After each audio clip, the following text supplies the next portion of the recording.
நீங்க கோயம்புத்தூர்ல பெஸ்ட் மந்தி ரைஸ் அன்லிமிட்டடா சாப்பிடணும்னு ஆசைப்படுறீங்களா? மறக்காம இந்த வீடியோ சேவ் பண்ணி வச்சுக்கோங்க. சாப்பிடலாம்னு வெளியே சுத்திட்டு இருக்கும் போதே அப்பதான் இவங்க ரெஸ்டாரண்ட்டை நாங்க பார்த்தோம். கவலைப்படாத, இங்க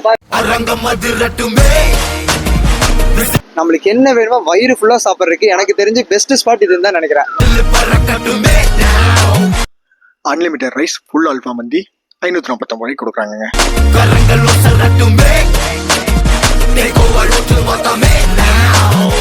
அண்ட் ஸ்கூல் காலேஜ் ஸ்டூடெண்ட்ஸ்க்காக பெஸ்ட் ஆஃபர்ஸ்ல பண்ணிட்டு இருக்காங்க இவங்க. ஸோ ஃபர்ஸ்ட் ஆஃப் ஆல் அவங்க நம்மளை பார்த்துக்கிட்டதே அவ்வளோ நல்லா இருந்தது. எங்க பா அந்த ஃபிஷ்ஷுக்கும் அந்த ரைஸுக்கும் சேர்த்து சாப்பிடும் உண்மையுமே சூப்பரா இருக்குங்க. செம்மையா இருக்காதான். இந்த ரெஸ்டாரண்ட் எங்க லொகேட் ஆயிருக்குன்னா நம்ம குனியமுத்தூர் டு பாலக்காட் மெயின் ரோட்ல நம்ம கிருஷ்ணா காலேஜுக்கு ஆப்போசிட்ல லொகேட் ஆயிருக்கிறது தாங்க நம்ம டவா ரெஸ்டாரண்ட்.